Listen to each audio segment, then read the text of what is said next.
안녕. 오늘도 재미있는 성경 이야기 들려줄게. 1권 4편 9째 이야기. 가장 큰 사랑의 시험. 오랫동안 기다리던 아들을 낳았을 때는 아브라함의 나이 100세 되던 해였어요. 얼마나 놀라운 일이에요? 놀라움과 기쁨으로 어린 아기를 바라보는 아브라함과 사라의 마음은 꿈을 꾸는 것만 같았어요. 그들은 아기를 이삭이라고 불렀어요. 사라는 너무나 행복해서 하나님이 나로 웃게 하시니 듣는 자가 다 나와 함께 웃으리로다 라고 말했어요. 몇 달 후에 아브라함은 큰 잔치를 열고 모든 친구들과 이웃 사람들을 청해서 아기를 구경시켰어요. 그는 얼마나 이 아기가 자랑스러웠는지 몰라요. 모인 사람들에게 자랑스럽게 아기를 내보이는 아브라함과 사라의 마음은 얼마나 기뻤을까요? 아마도 아브라함은 이 아기가 바로 25년 전 우리가 갈대아 우르를 떠나올 때 하나님께서 약속하셨던 아기라오. 우리의 첫 별이지요. 하고 거듭거듭 이야기를 했을 거예요. 그러나 장막에 있는 사람들이 모두 그렇게 행복한 것은 아니었어요. 하갈은 이제 이삭이 태어났으니 14살밖에 안 된 자기 아들 이스마엘은 결코 아브라함의 상속자가 될 수 없다는 것을 알았어요. 하갈은 시기심에 불타올라 사라와 아들을 놀려대었어요. 사라는 너무 화가 나서 마침내 아브라함에게 그들을 모두 쫓아내버리라고 말했어요. 아브라함은 조금도 그렇게 무정한 일을 하고 싶지 않았기 때문에 하나님께 그 문제를 말씀드렸어요. 하나님께서는 그들을 내보내라고 하셨어요. 하지만 아브라함은 걱정할 필요가 없었어요. 하나님께서 그들을 돌보아 주시겠다고 말씀하셨기 때문이에요. 이튿날 아침 일찍이 아브라함은 여행에 필요한 양식과 물을 하갈과 이스마엘에게 주고 그들을 떠나보냈어요. 참으로 슬픈 이별이었어요. 아마도 쓸쓸히 걸어가는 두 사람의 뒷모습을 가만히 서서 지켜보는 늙은 아브라함의 눈에는 눈물이 가득 고였을 거예요. 안타깝게도 부대에 담아온 물은 그렇게 넉넉하지를 못했어요. 그래서 물이 다 떨어졌을 때 하갈과 이스마엘은 목이 타서 거의 죽게 되었어요. 자기 아들이 힘없이 뜨거운 사막 위에 쓰러져 버리자 하갈은 울음을 터뜨렸어요. 그러나 하나님께서는 그들을 돌보시리라는 약속을 지키셨어요. 하나님의 천사가 하늘에서부터 하갈을 불러 가라사대 하갈아 무슨 일이냐 두려워 말라. 하나님이 저기 있는 아이의 소리를 들으셨나니 일어나 아이를 일으켜 내 손으로 붙들라. 하나님이 하갈의 눈을 밝히심에 샘물을 보고 가서 가죽 부대에 물을 채워다가 그 아이에게 마시웠더라. 하나님이 그 아이와 함께 계심에 그가 장성하여 광야에 거하며 활 쏘는 자가 되었더라. 장막에는 새로 태어난 아기 때문에 활기가 넘쳤어요. 모든 사람들의 눈길은 그 아기에게 쏠렸어요. 아브라함과 사라는 다른 생각을 할 겨를도 없었어요. 그들이 얼마나 그 아기를 끔찍하게 사랑했을까요? 그토록 오래 기다려온 아기였기 때문에 그들은 아무리 사랑해도 부족한 것 같았어요. 하나님께서도 그를 사랑하셨어요. 이삭은 하나님의 구원의 계획을 잇는 중요한 고리였거든요. 그와 그의 자손에게서 마침내 여자의 후손이신 예수님께서 뱀의 머리를 멸하시기 위하여 오실 것이었어요. 그런데 하나님께서는 아브라함이 도무지 이해할 수 없는 한 명령을 내리셨어요. 그것은 이삭을 제물로 바치라는 것이었어요. 어린 양이나 새끼 염소나 송아지처럼 그를 죽여서 제단 위에 놓고 불태우라는 것이었어요. 이것은 늙은 아브라함에게 참으로 큰 충격이 아닐 수 없었어요. 지금 한창 씩씩하게 자라나는 소년, 부모의 기쁨이요 온 장막의 자랑인 이 소년을 이제 하나님께서는 내 아들 내 사랑하는 독자 이삭을 데리고 모리아 땅으로 가서 내가 네게 지시하는 한 산 거기서 그를 번제로 드리라 하고 말씀하신 거예요. 가엾은 아브라함. 어느 누구도 이처럼 큰 믿음과 사랑의 시험을 당해본 사람은 없었어요. 그렇게도 오래 기다린 끝에 얻은 아들, 그 모든 사람들에게 하나님께서 약속하신 아들이라고 자랑했던 아들, 온 정성을 다해 금이야 오기야 하고 길러온 아들을 이제 제단 위에 놓고 죽이라는 명령을 받은 거예요. 아브라함은 끊임없이 왜? 하고 마음속에 질문을 했어요. 무언가 잘못된 것이 틀림없었어요. 하나님의 말씀을 잘못 들었던 것이 분명해요. 하나님께서 아무에게도 그렇게 끔찍한 일을 하도록 명하실 리가 없어요.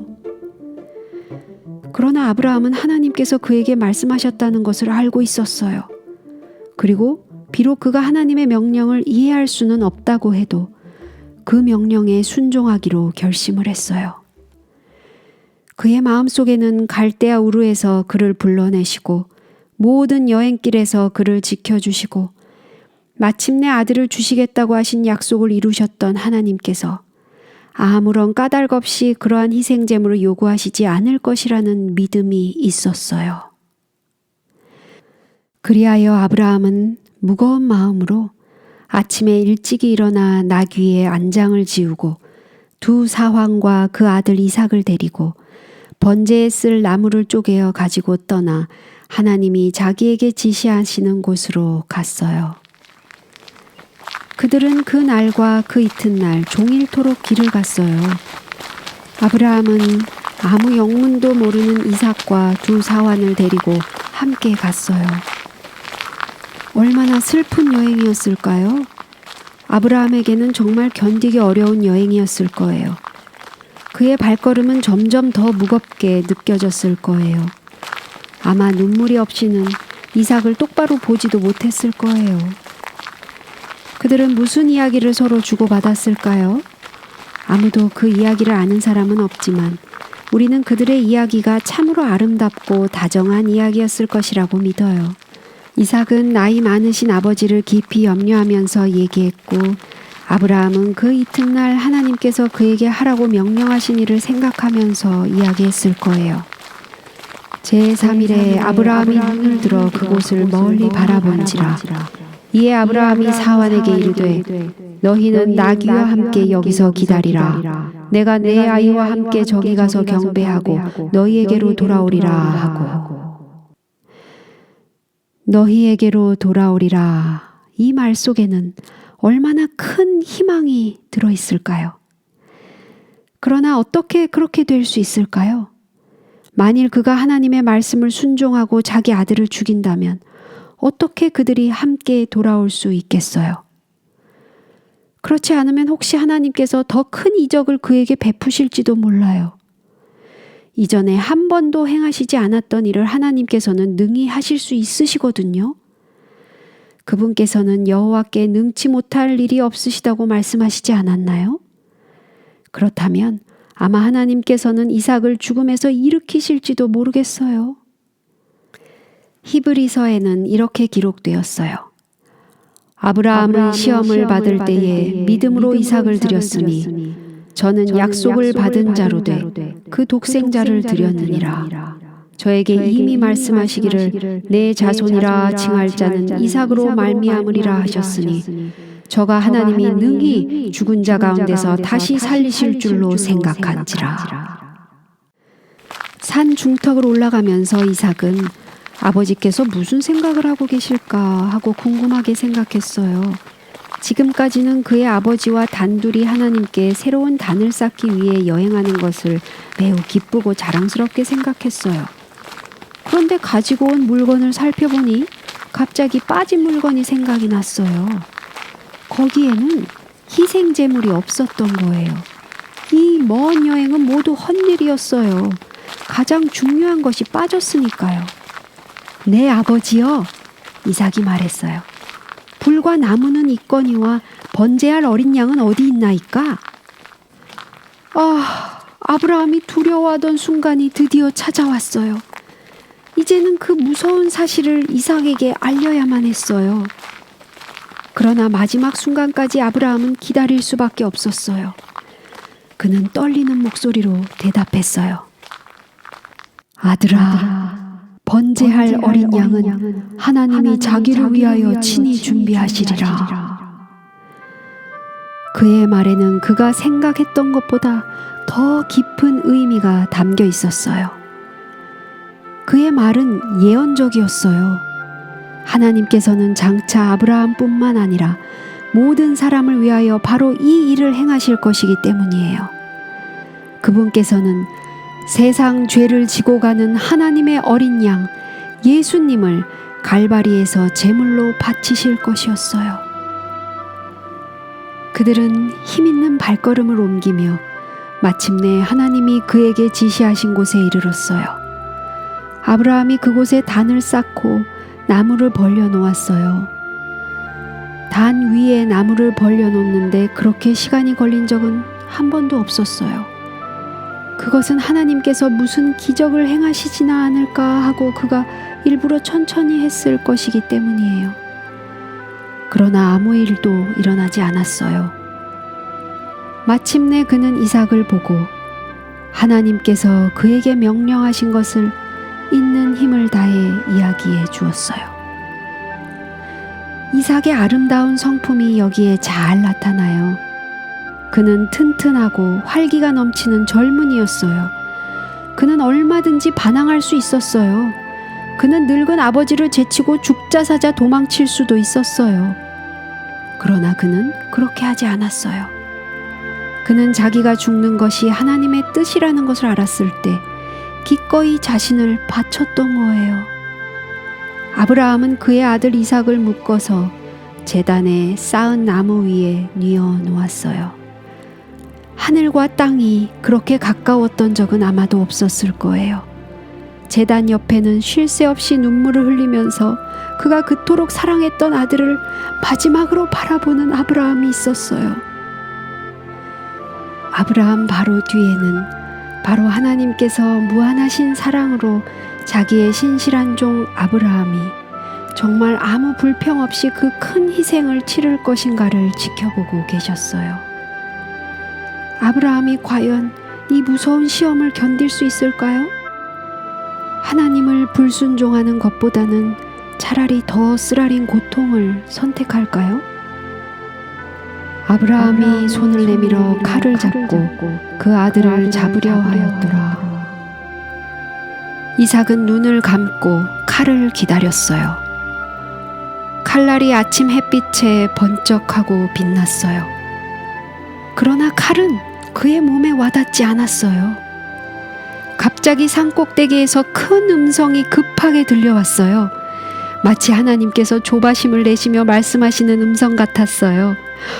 아브라함아, 아브라함아, 그 아이에게 네 손을 대지 말라. 아무 일도 그에게 하지 말라.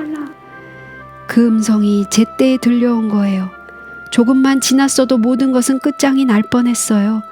이제 아브라함은 이삭을 죽이려고 했던 칼로 그를 묶었던 줄을 끊어버렸어요. 그들은 기뻐서 아무 말도 하지 못하고 서로 얼싸안았어요. 얼마나 놀라운 구원이에요. 하나님께서는 그들의 사랑과 충성을 얼마나 기뻐하셨겠어요. 그 음성은 다시 들려왔어요. 내가 내 아들, 내 독자라도 내게 아끼지 아니하였으니 내가 이제야 내가 하나님을 경외하는 줄을 아노라. 그때 아브라함은 뿌리 수풀에 걸린 수양 한 마리를 보았어요. 아브라함이 가서 그 수양을 가져다가 아들을 대신하여 번제로 드렸더라. 그때 다시 하나님의 음성이 들려왔어요.